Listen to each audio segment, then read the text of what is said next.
This is Story Recapped. Today, I'm going to explain a comedy horror film called Slither.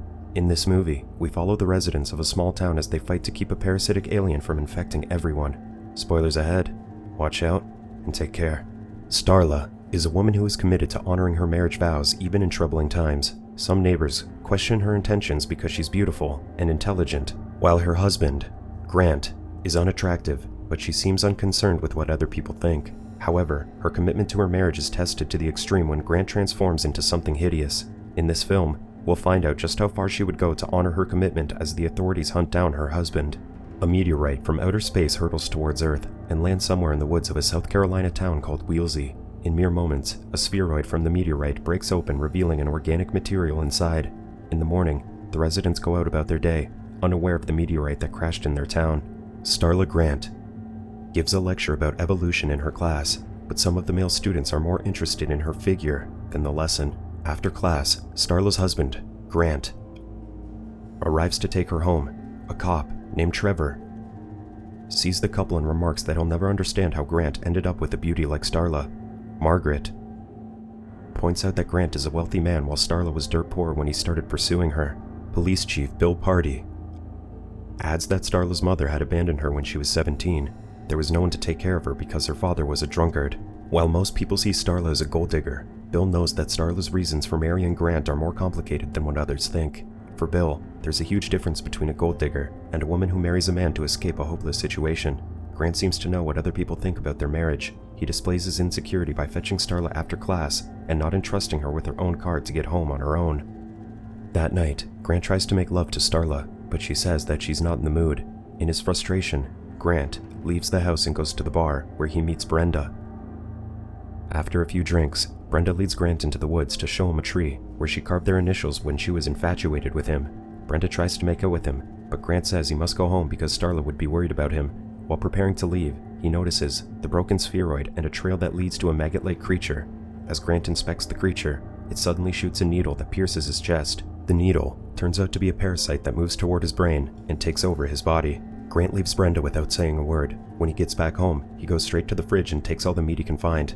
In the morning, Starla feels guilty about refusing to make love with Grant, so she seduces him while their favorite song, Every Woman in the World by Air Supply, plays on the stereo. Grant notices their wedding picture and makes love to Starla.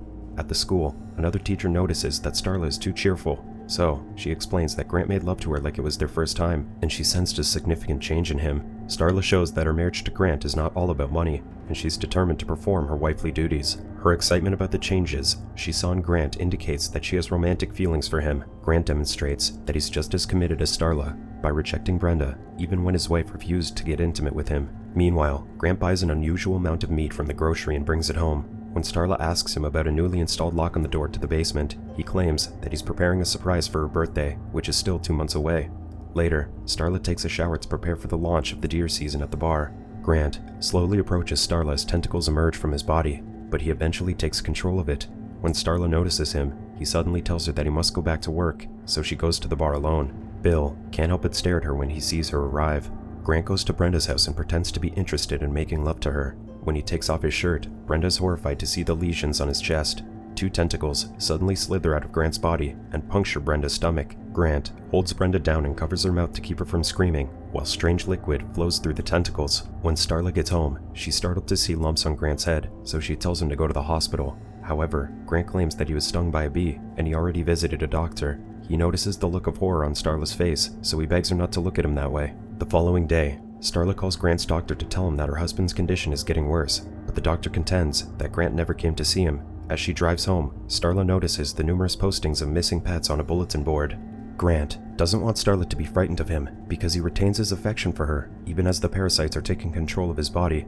The alien doesn't seem to be in total control because Grant managed to restrain himself when he felt the urge to attack Starla in the shower. He attacks Brenda because he has no feelings for her, and she's an easy target because of her infatuation with him. That night, Grant takes several packets of raw meat to a barn to feed Brenda, who's complaining of extreme hunger. Meanwhile, Bill and Wally stop by Grant's house to question him about Brenda's disappearance. Bill tells Starla that witnesses saw Grant entering her house before she went missing. Starla asserts that the person of interest was not her husband, so Bill leaves her a card and tells her to call as soon as Grant gets home. As soon as the cops leave, Starla breaks the lock on the basement door. Downstairs, she finds several dead bodies of dogs and cats, so she runs back upstairs to call Bill, but she gets the answering machine. As she leaves a message, Grant appears by the window, grunting and growling at her. Starla tries to run out of the house, but Grant intercepts her by the door. He contends that he didn't intend to hurt Starla, but now he feels betrayed, and he can no longer trust her. Grant tries to insert the 2 tentacles into Starla's stomach, but she manages to get away. However, Grant quickly restrains her in a headlock in his arm that appears to be stretching unnaturally. When Bill arrives, Grant releases Starla and runs out of the house. Grant's memories of Starla are still intact, but he is gradually losing control of himself as time passes. As he goes on the run, he will surely have fewer restraints over his actions because of the lack of contact with Starla. So far, he has only killed his neighbor's pets, and Brenda remains alive. But that could change soon. 3 days later, Mayor Jack McReady orders Bill to find Grant quickly because the town council is pressuring him to resolve the situation. Bill's assistant, Shelby, suddenly receives a complaint about another attack at a farm, so Bill and the officers immediately leave the station. While investigating the farm, Bill figures out that Grant is following a pattern, so they go back to the station to brief his officers and some volunteers. Bill tells them that Grant will probably be at a farm owned by the Strutemeyer family, so they prepare to stake out the place. Before they can leave, Starla arrives and persuades Bill to take her with him. While waiting for Grant to attack, Bill reminds Starla of the time she asked him to run away with her to Hollywood, to be her bodyguard, as she pursued her dream of becoming an actress. Bill notes that he refused to come with her because he believed she was capable of taking care of herself. Starla recalled that she only got as far as the bus stop because Bill called her father. When Grant arrives, they notice that his body is even more deformed than the last time they saw him. After Grant kills a cow, Starla approaches him and pleads with him to come with them so that they can help him. Starla then reminds him that she vowed to stay with him for better or worse on their wedding day. Bill is obviously in love with Starla and uses the opportunity to remind her of the time they almost eloped together because he probably believes he might have a chance with her now that Grant is no longer himself. However, Starla's presence at the stakeout indicates that she still has hope of saving her husband, despite his appearance. Starla might be trying to save him because she wants to be true to her vow, not because she's head over heels in love with Grant. As Grant turns away, Charlie blocks his way and threatens to shoot him if he doesn't tell them where to find Brenda. Grant swiftly flings his tentacles toward Charlie and cuts him in half. The officers and volunteers all start firing their guns at Grant, so he rapidly crawls to the woods. During their pursuit of Grant, the group comes across the barn where Grant is keeping Brenda. When they get inside, they discover that Brenda has been bloated like a giant ball. As they figure out what to do with her, her body starts to expand. Bill notices Grant by the window and realizes that he led them into a trap. When Brenda's body explodes, a large number of red slugs emerge and attack them. Bill sees the slugs entering the mouths of the others, so he instructs Margaret and Starla to cover their mouth. Soon, the slugs leave the barn and slither to the Strutemeyer house. One of the slugs ends up in the bathroom while Kylie is taking a bath. When the slug enters her mouth, Kylie gets a glimpse of the creature's memories before it came to Earth and up to the time Grant infected Brenda. Kylie manages to pull the slug out of her mouth and kill it with a hair straightener. She quickly runs out of the bathroom to call for help, but she finds out that her mom is already infected. She tries helping her little sisters, but they're already convulsing by the time that she gets inside their room. Kylie escapes from the house and locks herself inside a pickup truck. Kylie's vision hints that the slug and the parasitic creature inside Grant assimilate the memories of their hosts. It also suggests that Grant may already be dead, and the alien may only be behaving like him because it has absorbed his entire personality.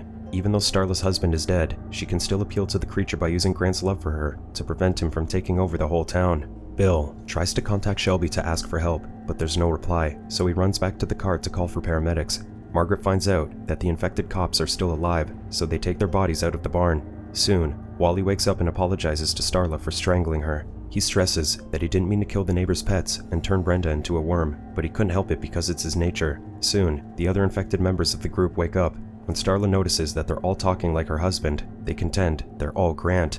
Trevor notices Margaret trying to pull out her gun, so he sprays her with toxic liquid from his mouth. Margaret's face rapidly swells from the toxin, and she soon falls unconscious. Starla shoots Wally in the head, but she runs out of ammo when she tries to shoot the others, so she and the mayor run into the woods. Meanwhile, Kylie cowers in fear inside the truck as her family compels her to come out. Her father grabs a rock and smashes the windshield, but Bill arrives and calls their attention. While they're distracted, Kylie comes out and runs towards Bill. Kylie tells Bill that they're no longer her family because the worms have infected them.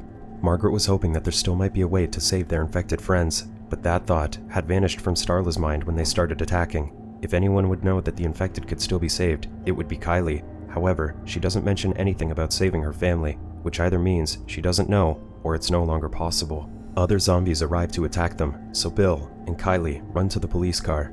After getting inside, Bill sees Starla and Jack running from an infected Trevor, so he runs over the zombie.